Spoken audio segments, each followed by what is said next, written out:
ನಳ ಹೀಗೆ ನಾವೆಲ್ಲವರು ಒಂದಾಗಿ ಈ ಋಷಿಮುಖ ಪರ್ವತದಲ್ಲಿ ನಾವಿದ್ದೇವೆ. ಹೌದು ಮಾವ.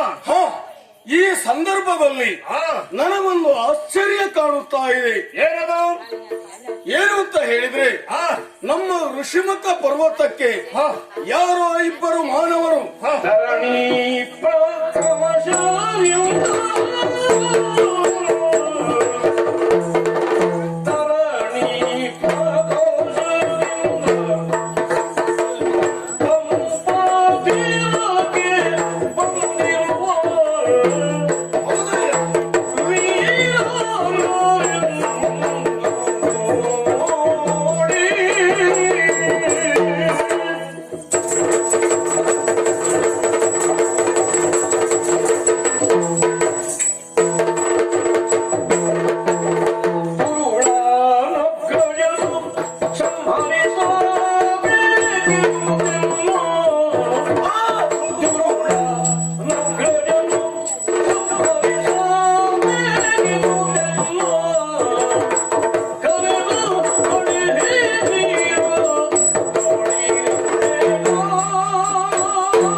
ಕೇಳಿ. ಈ ಋಷಿಮುಖ ಪರ್ವತದಲ್ಲಿ ನಾವು ಇರುವಾಗ ಯಾರೋ ಇಬ್ಬರು ಇಲ್ಲಿಗೆ ಪ್ರವೇಶ ಮಾಡಿದ್ದಾರೆ ಎನ್ನುವಾಗ ನನಗೆ ಉಂಟಾಗಿರುವಂತಹ ಶಂಕೆ ಏನು ಬಲ್ಲಯ್ಯ? ಏನು ಮಾವಾದು?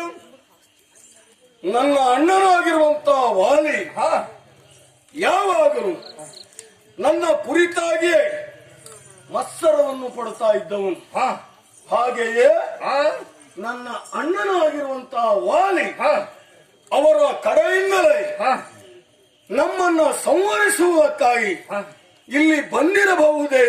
ನನ್ನ ದೊಡ್ಡ ಮಾವ ಕಳಿಸಿದ ಜನ ಅಂತ ನೀನು ಹೇಳುವುದಾ? ಹೌದಿರಬಹುದಾ ಅನ್ನುವ ಶಂಕೆ ನನಗಿದ್ದರೂ ಕೂಡ ನಿನ್ನಿಂದ ಒಂದು ಕೆಲಸ ಆಗಬೇಕು.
ಎಲ್ಲವರನ್ನ ಕರೆದು ಸೂಚಿಸ್ತಾ ಇದ್ದೇನೆ. ಎಲ್ಲರೂ ಕರೆಯುವುದಷ್ಟೇ, ಇರುವುದಿಲ್ಲ 7 ಮಂದಿ ಅಲ್ವಾ ನಾವು? ಅಲ್ವಾ?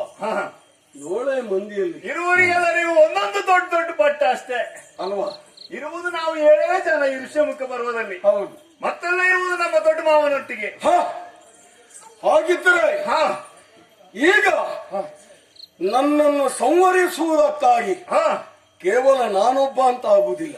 ಮತ್ತೆ ನನ್ನ ಜೊತೆಯಲ್ಲಿರುವಂತಹ ಇನ್ನುಳಿದಂತವನು ನಾನು ನಿಮ್ಮ ಪಕ್ಷ ಸೇರಿದ್ರಿಂದ ಹ ನಮಗೂ ಆಪತ್ತುಂಟು ಅನ್ನುವುದು ಸಹಜ ಅಲ್ವಾ? ಹಾ ಆದ್ದರಿಂದ ಹಾ ನಮ್ಮ ಋಷಿಮಕ್ಕ ಪರ್ವತಕ್ಕೆ ಹಾ ಪ್ರವೇಶ ಮಾಡಿದವರು ಯಾರು ಹಾ ಎನ್ನುವಂತ ವಿಚಾರ ನನಗೆ ಗೊತ್ತಾಗ್ಲಿಲ್ಲ. ಹಾ ನಿನ್ನಿಂದ ಒಂದು ಕಾರ್ಯ ಆಗಬೇಕು. ಏನು ಮಾವ ಅದು? ನೀನು ಅಲ್ಲಿವರೆಗೆ ಹೋಗಬೇಕು. ಹಾ ಬಂದವರು ಯಾರು ಹಾ ನಮ್ಮ ಹಿತೈಷಿಗಳೇ ಆಗಿದ್ದರೆ ಹಾ ಅವರನ್ನು ಇಲ್ಲಿವರೆಗೆ ನೀನು ಕರೆತರಬೇಕು. ಅದಲ್ಲ ಅಲ್ಲ ಅಂತಾದ್ರೆ ನಮ್ಮ ವಿರೋಧಿಗಳೇ ಆದರೆ ಹಾ ಅಂದ್ರೆ ನಿನ್ನ ದೊಡ್ಡಪ್ಪ ಹಾ ದೊಡ್ಡ ಮಾವ ಆ, ಅವನ ಕಡೆಯವರ ಮಾವ ಹಾ ಹಾ, ಆ ದೊಡ್ಡ ಮಾವ ಇದ್ದಾನಲ್ಲ ಹಾ ಹಾ, ಅವನೇ ಆದರೆ ಹಾ ಮತ್ತೆ ನಾವು ಏನು ಅಂತ ಆಲೋಚನೆ ಮಾಡಬೇಕಾಗ್ತದೆ. ಅಂದ್ರೆ ಈಗ ಬಂದವರು ನಮ್ಮ ಹಿತೈಷಿಗಳು ಅಲ್ಲ. ಅಥವಾ ನಮ್ಮ ವಿರೋಧಿಗಳು? ಅಷ್ಟನ್ನ ತಿಳಿದುಕೊಂಡು ನೀನು ಬರಬೇಕು. ಒಂದು ವೇಳೆ ಹಿತೈಷಿಗಳು ಆದ್ರೆ ಏನ್ ಮಾಡೋದು? ಹಿತೈಷಿಗಳೇ ಆಗಿದ್ದಲ್ಲಿ ಹಾ. ಈ ಋಷಿಮಕ್ಕ ಪರ್ವತಕ್ಕೆ ನಾವಿರುವ ತಾಣ ಹಾ. ಇಲ್ಲಿಗೆ ನೀನು ಕರೆತರಬೇಕು. ಒಂದು ವೇಳೆ ವಿರೋಧಿಗಳಾದ್ರೆ? ವಿರೋಧಿಗಳೇ ಆದರೆ ಹಾ ಅದಕ್ಕೆ ಏನು ಎನ್ನುವ ಸಿದ್ಧತೆಯನ್ನು ನಾವು ಮಾಡಿಕೊಳ್ಳೋಣ. ಹೌದಲ್ಲ? ನೀನು ತಿಳಿದು ಬರಬೇಕು. ಅವರು ಬಂದ ಉದ್ದೇಶ ಏನು ಎನ್ನುವುದಾಗಿ ನಾನು ತಿಳಿಯಬೇಕು. ಹೌದು. ಹೌದಲ್ಲ? ಆಗಲಿ ಮಾವ, ಹೋಗಿ ಬರ್ತೇನೆ.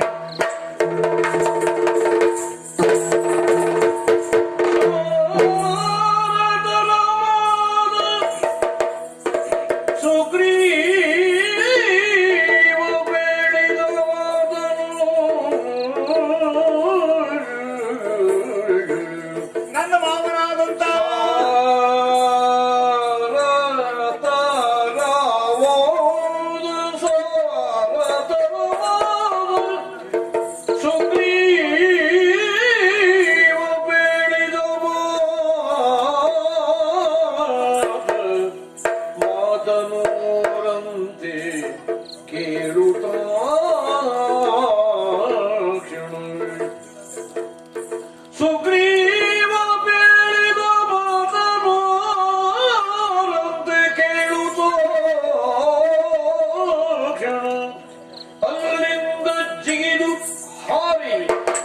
ನಮಗದು ಕಷ್ಟವಾದ ಕೆಲಸ ಅಲ್ಲ.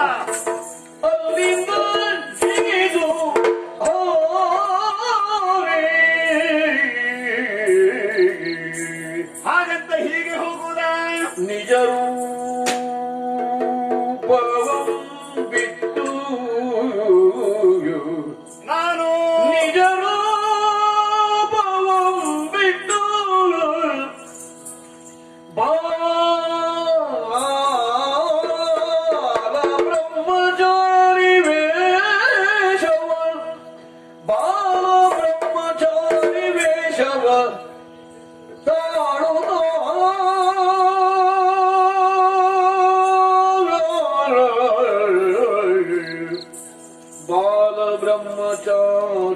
ಬಾಲ ಬ್ರಹ್ಮಚಾರಿ ವೇಷವ ತಾಳುತ್ತಾ ಮಾವನಿಗೆ ಹೆದರಿಕೆ. ಅಣ್ಣನಾದಂತ ದೊಡ್ಡ ಮಾವ ವಾವಿಯನ್ನು ಕಂಡ್ರೆ ನನ್ನ ಸಣ್ಣ ಮಾವ ಗಡ ಗಡ ನಡುತ್ತಾನೆ. ಹಾಗಂತ ಹೆದರುವ ಅಗತ್ಯ ಇಲ್ಲ. ಅವನೊಟ್ಟಿಗೆ ಇರುವವರೇನು ಸಾಮಾನ್ಯದವರು ಅಂತ ಮಾಡಿದ್ದಾನೆ. ಆದ್ರೆ ಅಣ್ಣನಿಂದ ಪೆಟ್ಟು ತಿಂದು ತಿಂದು ಹೆದರಿ ಹೋಗಿದ್ದಾನೆ ನನ್ನ ಮಾವ. ಯಾರನ್ನು ಕಂಡ್ರು ಅವರನ್ನು ವೈರ್ಯ ರೀತಿಯಲ್ಲೇ ಕಾಣುತ್ತಾನೆ. ಇವರು ವೈರಿಯೋ ಅಲ್ಲ ನಮ್ಮ ಹಿತೈಷಿಗಳು ಎನ್ನುವುದಾಗಿ ತಿಳಿದು ಬರುವುದಕ್ಕೆ ನನ್ನನ್ನು ಕಳಿಸಿದ್ದಾನೆ. ಮಾವ ಹೇಳಿದ ಮೇಲೆ ನಾವು ಅಲ್ಲ ಅಂತ ಹೇಳುವ ಜನ ಅಲ್ಲ. ಹಾಗಂತ ಹೋಗಿ ಬರ್ಬೇಕಲ್ಲ ಹೇಗೆ?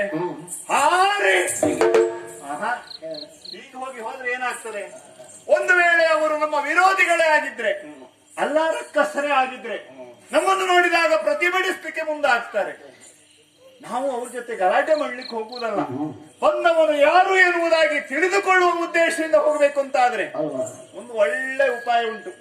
ಯಾವುದೇ ತೊಂದರೆ ಇರದಂತ ವೇಷ ಅಂತ ಹೇಳಿದ್ರೆ ಬ್ರಾಹ್ಮಣರ ವೇಷ.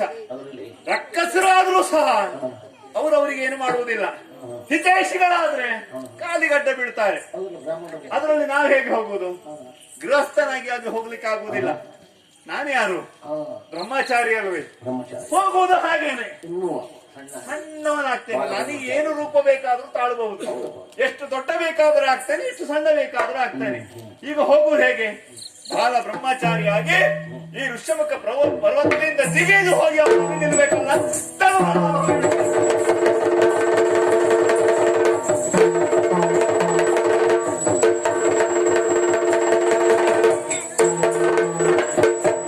ನೋಡಿ ಸ್ವಾಮಿ, ಇದೊಂದು ಸುಯೋಗ ಗ್ರಹಿಸಿಕೊಳ್ತಾ ಇದ್ದೇನೆ. ಈಗ ನಾನು ಹೇಳಿ ಹೋದದ್ದೇನು?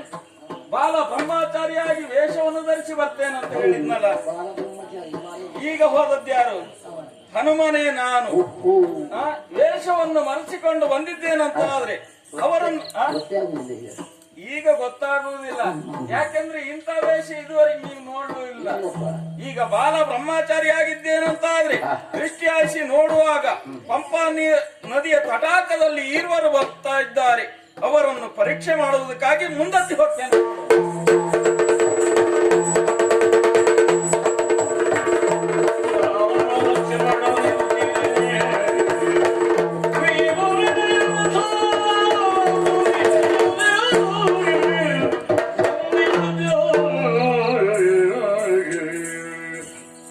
ಯಾವಲಿಂದ ಬಂದಿರಯ್ಯ ನೀವು ಬಾಲಕರಿರು,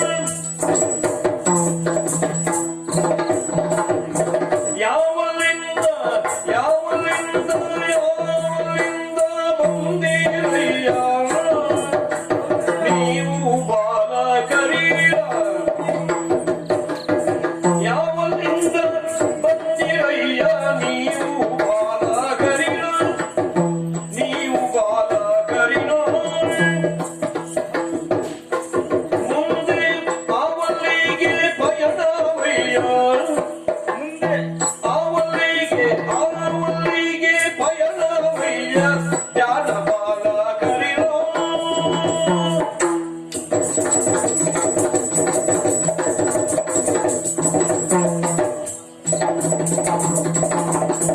ಊರವುದು ತಂದೆ ತಾಯಿಗಳಾರು ಬಾಲಕರಿರೋ, ಊರವುದು ತಂದೆ ತಾಯಿಗಾರು ಬಾಲಕರಿರೋ, ನಿಮ್ಮ ಘೋರಡವಿಗೆ ಕಳುಹಿದವರು ಯಾರು ಬಾಲಕರಿರೋ, ಘೋರಡವಿಗೆ ಕಳುಹಿದವರು ಯಾರು ಯಾರು ಯಾರು ಬಾಲಕರಿರೋ.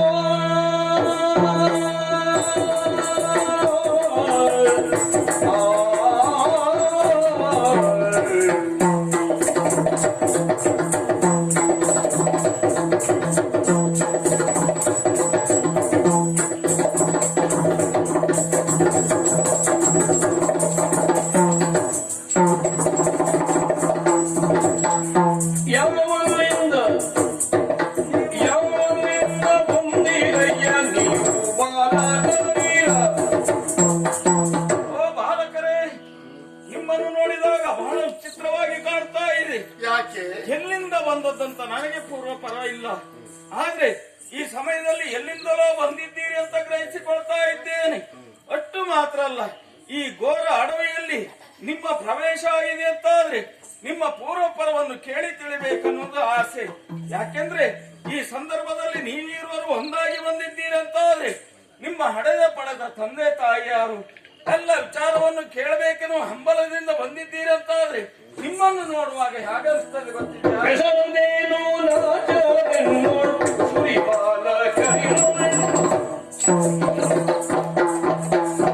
ಹೆಸರದೇನು ನಾಚದೆನ್ನು, ಹೆಸರದೇನು ನಾಚದೆನ್ನು ಕುಸುರಿ ಬಾಲಕರಿರ, ಕುಸುರಿ ಬಾಲಕರಿರ, ನೀವು ಋಷಿಗಳಂತೆ ವೇಷದಿ ಸಾಹಸದ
ಕೇಳಿ ತಿಳಿಬೇಕೆನ್ನುವ ಹಂಬಲದಿಂದ ಇಲ್ಲಿವರೆಗಾಗಿ ಬಂದೆ. ಆದ್ರೆ ಯೋಚನೆ ಮಾಡೋದು ಮತ್ತೇನಲ್ಲ, ನಿಮ್ಮ ದೃಷ್ಟಿ ನೋಡುವಾಗ ಆ ಕಡೆ ಈ ಕಡೆ ದೃಷ್ಟಿ ಹಾಯಿಸಿ ನೋಡ್ತಾ ಇದ್ದೀರಿ. ಮತ್ತೆ ದೇಹ ದಾಢ್ಯತೆಯನ್ನು ನೋಡುವಾಗ ನೋಡಿದ್ರೆ ಬಹಳಷ್ಟು ಹೇಳ್ಬೇಕಾದದ್ದಿಲ್ಲ. ದೇಹ ದಾಢ್ಯತೆಯನ್ನು ನೋಡುವಾಗ ದಷ್ಟಪುಷ್ಟವಾಗಿ ಇದ್ದೀರಿ. ಋಷಿ ಮುನಿಗಳು ಹಾಗಿರುವುದಿಲ್ಲ, ಆದ್ರೆ ಕೃಷಿವಾಗಿರ್ತಾರೆ. ಹೌದಲ್ವಾ? ಅದ್ರ ಬಗ್ಗೆ ಯೋಚನೆ ಮಾಡುವುದಲ್ಲ. ಈ ಅರಣ್ಯವನ್ನು ಪಕ್ಕಿದ್ದೀರಿ ಅಂತಾದ್ರೆ ಏನೋ ಕಳ್ಕೊಂಡ ಹಾಗಿದೆ. ಆ ಕಡೆ ಈ ಕಡೆ ದೃಷ್ಟಿ ಹಾಯಿಸಿ ನೋಡ್ತಾ ಇದ್ದೀರಿ. ಏನ್ ಹುಡುಕುವುದು ಏನು? ಈ ಪ್ರದೇಶದಲ್ಲಿ ಕಳ್ಕೊಂಡದ್ದೇನು ಯಾವುದು ಅಂತ ಗೊತ್ತಾಗುವುದಿಲ್ಲ. ಏನ್ ಕಳ್ಕೊಂಡಿದ್ದೀರಿ? ತಮ್ಮ ಅಣ್ಣ ಈ ವ್ಯಕ್ತಿಯನ್ನು ನೋಡುವಾಗ ಹಾ ಬಹುಶಃ ಸ್ವಲ್ಪ ಒಳ್ಳೆಯವನು ಅಂತ ಕಾಣ್ತದೆ. ಹೌದಣ್ಣ ಅಲ್ಲದೆ ಇದ್ರೆ ಹಾ ನಾವೇನಾದ್ರೆ ಇವನಿಗೇನು ಹಾ ಅಲ್ಲವೇ? ಹೌದಣ್ಣ. ಹಾಗಾದ್ರೆ ನೇರವಾಗಿ ಈ ಪ್ರಪಂಚದ ಒಂದು ನಿಯಮ ಉಂಟು. ಏನು? ಅಪರಿಚಿತರನ್ನು ಕಂಡಾಗ ನಮಸ್ಕಾರ, ಯಾರು ನೀವು, ಏನ್ ವಿಷಯ, ಹೀಗೆ ಪರಿಚಯ ಮಾಡಿಕೊಳ್ಳುದು. ಎಲ್ಲಿಂದ ಬಂದ್ರಿ? ಪರಿಚಿತರೇ ಸಿಕ್ಕಿದ್ರೆ ಯೋಗಕ್ಷೇಮ ವಿಚಾರಿಸುವುದು. ಹೌದು, ಇದು ಮಾನವೀಯತೆ. ಹಾ ಹಾಗಾದ್ರೆ ಈತ ಕೇಳ್ತಾ ಇದ್ದಾನೆ ಅಂದ್ರೆ ನಾವು ಹೇಳಲೇಬೇಕಲ್ಲ. ಹಾ ಏನು? ಕರೆಯೋಳಕ್ಕೆ ದೀಗವೆಂದೆ ನೀ ಅಯೋಧ್ಯ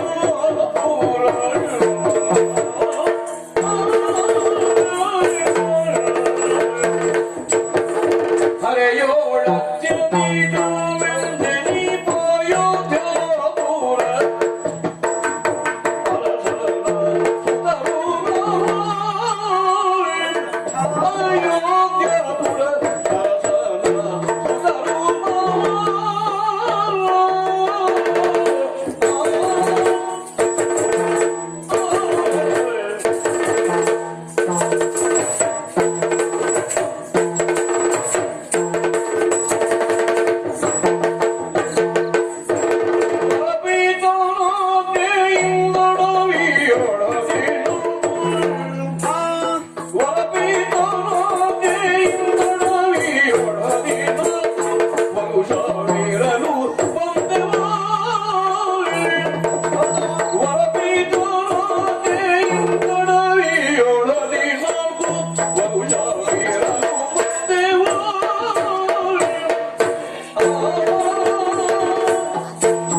ಪ್ರಶ್ನಿಸಿದಾಗ ಕೇಳಿದ ವಿಷಯದ ಬಗ್ಗೆ ನಮಗೆ ಹೆಚ್ಚು ಗಮನ ಹೋಗ್ಲಿಲ್ಲ. ಮತ್ತೆ ನಿನ್ನ ಭಾಷೆಯ ಬಗ್ಗೆ ನನಗೆ ಗಮನ ಹೋಗಿದ್ದು. ಯಾಕೆ? ನಿನ್ನ ವ್ಯಾಕರಣ ಶುದ್ಧವಾದ ಮಾತುಂಟಲ್ಲ, ಅಲ್ಲ ವ್ಯಾಕರಣ ಇಲ್ಲಿ ಕಲ್ತದ್ದಾಗಿರ್ಲಿಕ್ಕಿಲ್ಲ. ಅಲ್ಲ, ವ್ಯಾಕರಣದ ಬಗ್ಗೆ ಹೇಳಬೇಕಾದದ್ದಿಲ್ಲ. ಎಲ್ಲಿ ಕಲ್ತದ್ದಂತ ನೀನ್ ಗಮನಿಸಿದ್ಯಲ್ಲ. ಅಲ್ಲ, ಅದೆಲ್ಲ ವಿಷಯ. ವ್ಯಾಕರಣ ಹೀಗೆ ನಮ್ಮ ಗುರುಗಳಾದ ವಶಿಷ್ಠರ ಒಂದು ಮಾತು ಹೇಳಿದ್ರು, ಸಾಹಿತ್ಯ ಜ್ಞಾನ ಮತ್ತೆ ಭಾಷಾ ಜ್ಞಾನ ಮೊದಲು ಅಂತ. ಭಾಷೆ ಬಗ್ಗೆ ಅಲ್ವೇ? ಅಲ್ಲ, ಭಾಷೆಯೇ ಸರಿ ಇಲ್ಲದೆ ಇದ್ರೆ ಯಾವ್ಯಾವ ವಿಷಯ ಹೊತ್ತಾಕಿ ಅಂದ್ರೆ ಅಲ್ಲ, ಭಾಷೆಯೇ ಸರಿ ಇಲ್ಲದೆ ಇದ್ರೆ ಈ ಅರಣ್ಯ ಪ್ರದೇಶದಲ್ಲಿ ಯಾರೆಲ್ಲ ಇರ್ತಾರಂತ ನಾಡಿನ ಅನುಭವ ಇಲ್ಲ, ಕಾಡಿನ ಅನುಭವ. ಕಾಡಿನ ಮನುಷ್ಯರ ಹತ್ರ ಕಾಡಿನ ಹಾಗೆ ಮಾತಾಡ್ಬೇಕು. ಕಾಡನ್ನು ಸೇರಿದವರಲ್ವಾ? ಹೇಳ್ಬೇಕು. ಹಾಗೆ ಕಾಡಾಡಿಯ ಹಾಗೆ ಮಾತಾಡ್ಲಿಲ್ಲ, ಸುಸಂಸ್ಕೃತರ ಹಾಗೆ ಕೇಳಿದ್ದೀ. ಆದ್ದರಿಂದ ನನಗೆ ಉತ್ತರಿಸಬೇಕಾದ ಅಗತ್ಯ ಉಂಟು. ನೀನು ಊಹಿಸಿದಂತೆ ನಾವು ಇಲ್ಲಿಯವರಲ್ಲ. ಇಲ್ಲಿಯವರಲ್ಲ ಅಂತಂದ್ರೆ ಬೇರೆ ಎಲ್ಲಿಯವರು? ಯೋಧರಿಂದ ಭೇದಿಸುವುದಕ್ಕೆ ಸಾಧ್ಯವಿಲ್ಲದ ಒಂದು ಪ್ರದೇಶ ಅಂದ್ರೆ ಅದು ಅಯೋಧ್ಯ. ಅಲ್ಲಿ ಅರಸರು ದಶರಥ ಚಕ್ರವರ್ತಿಗಳು. ಅವರಿಗೆ ಕೌಸಲ್ಯ, ಸುಮಿತ್ರಾ, ಕೈಕೆ ಹೀಗೆ 3 ಹೆಂಡಿರು. ಅವರಿಗೆ 4 ಮಕ್ಕಳು, ರಾಮ, ಭರತ, ಲಕ್ಷ್ಮಣ, ಶತ್ರುಘ್ನ. ಅದರಲ್ಲಿ ನಾನು ರಾಮ, ಈತ ಲಕ್ಷ್ಮಣ, ಅಪ್ಪನದ್ದಾದಂತಹ ಮಾತನ್ನು ಪೂರೈಸುವುದಕ್ಕೆ ಅಂದ್ರೆ ಪಿತೃವಾಕ್ಯ ಪರಿಪಾಲನೆಗೆ ಎನ್ನುವ ಕಾರಣಕ್ಕಾಗಿ ಅಯೋಧ್ಯೆಯನ್ನು ಬಿಟ್ಟು ದೂರ ಸರಿದು ಬಂದವರು ನಾವು. ಇದು ನಮ್ಮ ಹಿಂದಿನ ವಿಷಯ. ಹೌದಾ? ಹಾ, ಈಗ ನೀನು ರಾಮಚಂದ್ರ, ಇವ ಲಕ್ಷ್ಮಣ, ನಾವಿಬ್ರೇ ಬಂದದ್ದಲ್ಲ. ಮತ್ತೇನು? ನನ್ನ ಅರಸಿಯಾದಂತಹ ಸೀತೆ ಎಂಬಾಕೆಯು ಕೂಡ ನನ್ನನ್ನು ಓಲೈಸಿ ಬಂದಿದ್ದಳು. ಏನು ಮಾಡೋದು ಹೇಳಿ, ಎಲ್ಲ ಬದಲಾಗಿ ಹೋಯಿತು. ನೀನು ರಾಮಚಂದ್ರ, ಇವ ಲಕ್ಷ್ಮಣ, ಲಕ್ಷ್ಮಣ, ನನ್ನ ಅರಸಿ ಸೀತೆ. ಅವಳಿಲ್ಲ ಈಗ ನನ್ನ ಪುರಾಣ